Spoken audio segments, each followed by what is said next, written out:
Bismillahirrahmanirrahim. Assalamualaikum warahmatullahi wabarakatuh. Salam sejahtera bagi kita semua. Om Swastiastu, Nama Budaya, Salam Kebajikan. Pertama-tama perkenalkan, nama saya Ahmad Ardiansyah, mahasiswa Pendidikan Teknik Mesin Universitas Sriwijaya angkatan 2020. Mata kuliah Perkembangan Peserta Didik dengan dosen pengampu Bapak Elfami Dwi Kurniawan SPD MPDT dan Ibu Noprianti MPD. Oke, pada video kali ini saya akan memaparkan tentang pendapat saya perihal soal UAS mata kuliah perkembangan peserta didik. Oke, kita lanjut ke videonya. Cek. Baik ya, langsung ke pertanyaan pertama. Setiap manusia adalah unik. Manusia diciptakan dengan berbagai persamaan dan perbedaan masing-masing yang membedakan dengan manusia lainnya. Budi adalah seorang siswa yang masuk ke SMK di kota tinggalnya. Siswa tersebut memilih masuk SMK karena saran dan pertimbangan dari keluarga. Alasannya adalah setelah lulus maka akan mudah mendapatkan pekerjaan. Keluarganya termasuk keluarga yang kurang mampu sehingga akan kesulitan ketika ia mau melanjutkan ke jenjang pendidikan yang lebih tinggi. Di sisi lain, sebenarnya ia tidak berbakat di jurusan SMK sekarang ini. Ia berbakat di bidang komunikasi. Untuk masuk sekolah komunikasi memerlukan biaya yang tidak sedikit dan sekolah tersebut ada di luar kota. Sehingga sebagai seorang pendidik, solusi apa yang akan Anda berikan kepada Budi sehingga dia bisa menerima keadaan ini dan memaksimalkan potensi yang ada pada dirinya? Oke, jika kita sebagai pendidik ya, kita kasih dia motivasi gitu. Motivasinya ataupun dorongan untuk lebih dia merasa nyaman di jurusannya yang sekarang, karena dia kan sudah di SMK ini kan. Nah, kita beri dia motivasi supaya dia itu nyaman dulu di jurusan dia. Untuk bakatnya, kalau dia pengen mengembangkan bakat dia ataupun potensi dalam diri dia, itu juga bisa melalui seperti organisasi-organisasi yang ada di sekolah, kayak ikut pramuka juga bisa, ataupun kayak jurnalistik juga bisa. Atau juga di SMK itu kan ada jurusan TKJ ya, Teknik Komputer dan Jaringan. Nah, itu juga bisa menyalurkan bakat dia, di mana di sana kan bisa kita olah lagi bakat kita, kembangkan lagi bakat dia. Untuk masalah di perguruan tinggi itu juga bisa sebenarnya dari SMK. Dia kan lulusan SMK. Nah, itu juga bisa berkuliah di jenjang perguruan tinggi. Caranya kita arahkan dia bagaimana sih jalur di kuliah itu. Nah, di situ kan ada jalur prestasi gitu kan. Ada juga beasiswa yang ada di perkuliahan. Nah, dari situ mungkin kita bisa memberi motivasi ke Budi ataupun kita arahkan dia supaya tidak patah semangat gitu, walaupun itu bukan jurusan SMK yang dia inginkan ataupun dia belum mampu di situ, merasa belum mampu di jurusan itu, ya kita beri motivasi agar dia lebih nyaman di situ dulu, agar nantinya tidak mempengaruhi nilai dia yang di situ. Nah, mungkin jawaban dari saya seperti itu sih. Baik, pertanyaan kedua. Seorang siswa, sebut saja namanya Andi, merupakan seorang siswa SMK di sebuah kota besar di Pulau Sumatera. Ia merupakan seorang yang memiliki bakat di dunia teknik. Hanya saja ia orangnya tidak percaya diri, pemalu, overthinking. Ia selalu ragu akan keputusan dan tindakan yang ia buat. Ia takut keputusan yang ia buat akan diterima oleh orang lain. Sebagai seorang pendidik, solusi apa yang akan Anda berikan kepada Andi sehingga dia bisa menerima keadaan ini dan memaksimalkan potensi yang ada pada dirinya? Silakan. Nah, oke. Untuk ini, jikalau kita sebagai pendidik ataupun guru menemukan siswa ataupun peserta didik seperti Andi tadi, sebaiknya kita menjadi motivator bagi dia gitu. Kita kasih motivasi, dorongan kepada si Andi agar kepercayaan diri dia meningkat. Nah, bagaimanakah caranya? Caranya yaitu dengan cara kita memberikan dia tanggung jawab ataupun amanah, seperti kita jadikan si Andi ini menjadi ketua kelas ataupun perangkat kelas yang lain. Nah, selain itu ada juga dengan cara kita kasih dia tugas kelompok, di mana kita khususkan kepada Andi ini dia menjadi ketua kelompoknya gitu. Nah, tujuannya agar apa? Supaya si Andi ini memiliki rasa tanggung jawab kepada amanah ataupun yang tugas yang diberikan kepadanya gitu kan. Nah, dari cara tersebut kita harapkan lambat laun si Andi ini memiliki kepercayaan diri atas dirinya sendiri gitu, supaya tidak merasa takut akan tindakan ataupun keputusan yang dia buat. Nah, dengan cara seperti ini juga bakatnya di dunia teknik juga bisa dikembangkan. Nah, mungkin kurang lebih seperti itu jawaban dari saya. Baik, pertanyaan nomor 3 ya. Oke. Pembelajaran tatap muka adalah telah berubah menjadi pembelajaran tatap maya. Hal ini disebabkan oleh adanya pandemi COVID-19. Banyak kendala yang dihadapi ketika pembelajaran daring, mulai dari sinyal buruk, kuota terbatas, semangat dan kemandirian peserta didik yang lemah dalam pembelajaran, sehingga pembelajaran terkesan monoton dan tidak menyenangkan. Jelaskan bagaimana cara Anda sebagai pendidik dapat membuat pembelajaran tatap maya tetap menyenangkan bagi peserta didik. Silakan. Nah, oke, untuk pembelajaran daring ya. Nah, sebenarnya pembelajaran daring ini sudah menjadi momok di dunia pendidikan, di mana pembelajaran daring ini terkesan memang tidak menyenangkan. Kita selalu merasa bosan, di mana di setiap pembelajaran daring itu kita diberi tugas terus, padahal tugas yang sebelum belum selesai malah dikasih lagi. Nah, itulah menjadi pembelajaran daring membosankan gitu. Nah, mungkin dari pembelajaran daring kita buat menyenangkan dengan cara dalam setiap penjelasan kita ice breaking gitu. Kita ajak murid-murid kita atau peserta didik itu untuk saling tukar saran ataupun sharing-sharing sebentar. Bisa juga dengan cara kita memberi video pembelajaran yang menyenangkan gitu kan. Tidak harus menjelaskan secara terus-menerus, di mana itu malah membuat siswa kita merasa bosan gitu. Mungkin Berarti itu dalam pembelajaran itu bagaimana cara kita agar membuat peserta didik itu menjadi senang ya? Nah, ya benar memang. Nah, dengan caranya seperti tadi, kita ajak mereka untuk respon kita.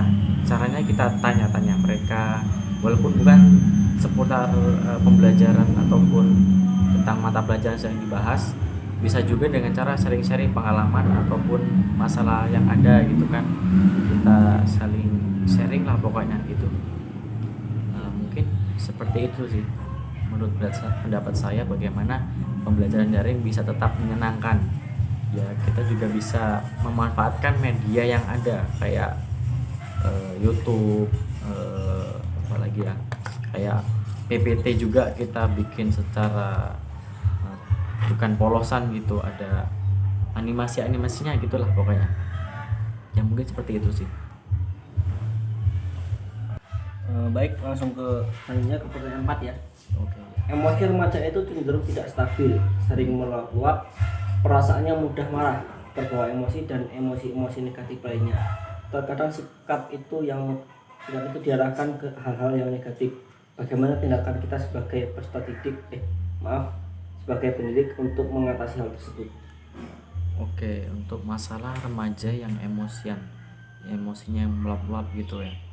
Kita sebagai pendidik ya, caranya kita dekati terlebih dahulu anak tersebut. Kita ajak ngobrol-ngobrol, kita ajak sharing-sharing, ataupun bisa juga kita dekati dulu orang terdekatnya. Kita cari masalah dia itu apa, kayak orang tuanya juga bisa kita ajak ngobrol dulu, apakah anak ini memang seperti itu atau bagaimana. Nah, untuk masalah remaja yang emosian ataupun troublemaker gitu kan, nah itu ada beberapa faktor yang dimana faktornya seperti pergaulan, ataupun ada masalah di keluarganya, ataupun anak ini memang dari anak broken home, dimana dia tuh kayak kurang kasih sayang, akhirnya dia membuat masalah-masalah supaya dia tuh diperhatiin sama orang lain. Jadi itu intinya itu gini ya, mencari sumber masalahnya. Nah, ya benar. Nah, karena ya kita di ini juga pernah merasakan lah gimana remaja waktu kita remaja itu gimana gitu kan, emosi yang meluap-luap, tidak stabil gitu kan. Ya caranya dengan cara kita bergaul dengan orang-orang yang memang benar-benar baik gitu kan di lingkungan kita juga, yang nantinya bisa berguna untuk kita juga, karena pergaulan itu juga sangat mengaruhi emosi yang kita gimana ya, ya seperti itulah. Mungkin jawaban saya kurang lebih seperti itu. Berarti itu yang pertama itu kita cari Nah, pokok masalahnya terlebih dahulu, ya kemudian kita kita minta atau kita cari simpati dia terlebih dahulu, baru kita bisa mengarahkan dia ke hal-hal yang lebih baik. positif. Nah, positif. Nah, benar. Nah, gitu. Kayak kita tuh harus jadi sahabat dia terlebih dahulu gitu, untuk remaja-remaja yang troublemaker, dimana kita tuh harus jadi sahabat dia, jadi teman dekat dia, kita bisa sharing-sharing dia masalah tentang masalah hidupnya terlebih dahulu seperti apa gitu kan, kita cari solusinya bareng-bareng gitu. Nah, mungkin seperti itu sih. Iya, iya. Baik, langsung ke pertanyaan selanjutnya ya. Hidup itu unik, kita yang menjalani, Tuhan yang menentukan, dan orang lain yang berkomentar. Ya, Menarik sekali. Terkadang orang lain mudah sekali menilai sesuatu, padahal baru sekali lihat, baru sekali mendengar. Ya, dengan mudahnya melakukan judgement atau penilaian. Ada suatu cerita di mana ada seorang siswa yang sedang menempuh suatu pendidikan di suatu kota. Orang-orang di sekitarnya bilang bahwa dia sekolah tersebut akan memberatkan orang tuanya, sehingga dia tidak akan selesai karena kekurangan biaya serta omongan-omongan yang lain yang sebenarnya tidak enak untuk didengar. Jika kalian berada pada posisi tersebut, apa yang akan kalian lakukan? Dan jika posisi kalian sebagai pendidik, nasihat dan motivasi apa yang akan kalian berikan kepada siswa? Nah, silakan. Oke, untuk yang pertama, jika kita di posisi tersebut, sebenarnya ini mirip dengan kisah saya sendiri, dimana saya itu malah di judgement sama keluarga, anggota keluarga gitu kan. Itu sedikit membuat saya sakit hati lah ya, tapi dari situ saya mendapatkan semangat yang pastinya dari orang tua lah. Nah, dimana dari situ saya membuktikan kepada orang yang menjudgement saya, menilai saya, bahwasanya saya ini bisa gitu kan, saya ini bisa sukses dari sekolah itu, walaupun terlihat memberatkan orang tua, padahal itu tidak sesuai kenyataan gitu kan. Orang tua kita malah ya bersekolah yang tinggi malah gitu. Kemudian dari situ saya juga lebih mendalami lagi bagaimana sih bisa menjadi sukses gitu kan, walaupun hanya bersekolah di tempat seperti itu, di sekolah yang bukan meluluskan orang-orang yang hebat gitu kan. Nah, dari situ saya terus menggali informasi bagaimana sih bersekolah di perguruan tinggi, bagaimana menjadi orang yang berguna nantinya gitu kan. Nah, dari situ saya sudah membuktikan, dan alhamdulillah sekarang sudah berkuliah di salah satu universitas ternama, yaitu di Universitas Sriwijaya. Nah, oke, untuk yang selanjutnya, jika kita jadi pendidik ataupun guru ya, untuk motivasi anak yang seperti tadi, caranya ya seperti yang soal-soal sebelumnya, kita menjadi motivator ataupun kita kasih mereka motivasi dan dorongan untuk lebih percaya diri pada diri sendiri, bukan omongan orang lain gitu kan. Karena hidup kita bukan orang lain yang menentukan. Mungkin dari Anda ada pendapat? Berarti itu intinya ya, kita sebagai yang mengalami tersebut itu harus menjadikan hinaan tersebut sebagai motivasi kita ya, semangat kita untuk sebagai membakar cambuk semangat kita, ya, semangat. supaya bisa malah membuktikan bahwa kita itu bisa, sehingga intinya bisa membuat mereka terkesima atau kagum dengan kita. Nah ya, untuk membuat mereka yang menjudgment kita itu udah salah menilai kita gitu kan. Malu lah intinya, Ya, malu lah. bisa mereka Padahal sadar diri gitu lah. padahal dia sebenarnya belum tentu Nah, bisa.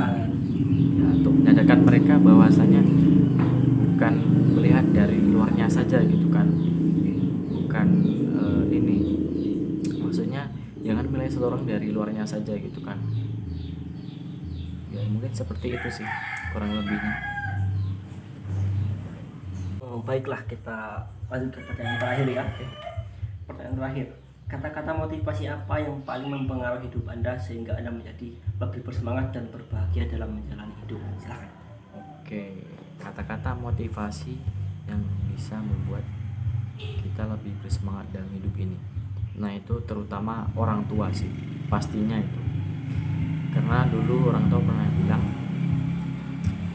sekolah sing dhuwur semangato nak sampean mo koyo bapak mama ojo mandek sekolah.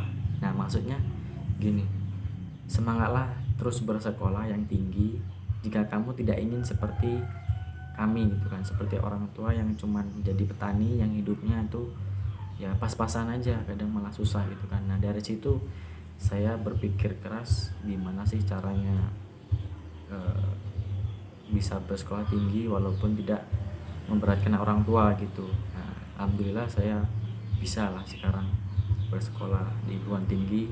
Ini menyangkut dari soal yang nomor 5 tadi sebenarnya.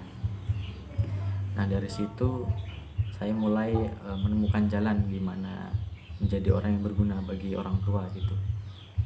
Berarti motivasi terbesar Anda itu adalah dari orang tua. Nah benar sekali ya. Itu juga ini sih dari orang-orang terdekat juga, dari teman-teman juga ada. Itu juga saya termotivasi dari orang-orang hebat yang ada yang saya tonton di YouTube juga itu kan, kok bisa mereka bisa sukses itu gitu kan, bisa berhasil segitu itu gimana caranya. Nah dari situlah saya mencari info-info ataupun menyemangati diri saya sendiri gitu kan. Nah mungkin itu sih jawaban dari saya. Baik. Terima kasih kepada Bapak Ardi. Oke, sama-sama. Nah itu tadi merupakan video tentang pendapat saya mengenai soal-soal UAS mata kuliah perkembangan peserta didik kali ini. Nah mungkin memang ada beberapa koreksi ataupun kekurangan dalam jawaban ataupun pendapat saya, mohon dimaklumi, tetapi dalam video tersebut semoga bisa bermanfaat bagi kita. Dan untuk yang terakhir, jika ada penyampaian dalam video ini yang kurang ataupun yang salah, saya mohon maaf. Kepada Allah saya mohon maaf ya rohnya. Akhirul kalam, wassalamualaikum warahmatullahi wabarakatuh. Terima kasih.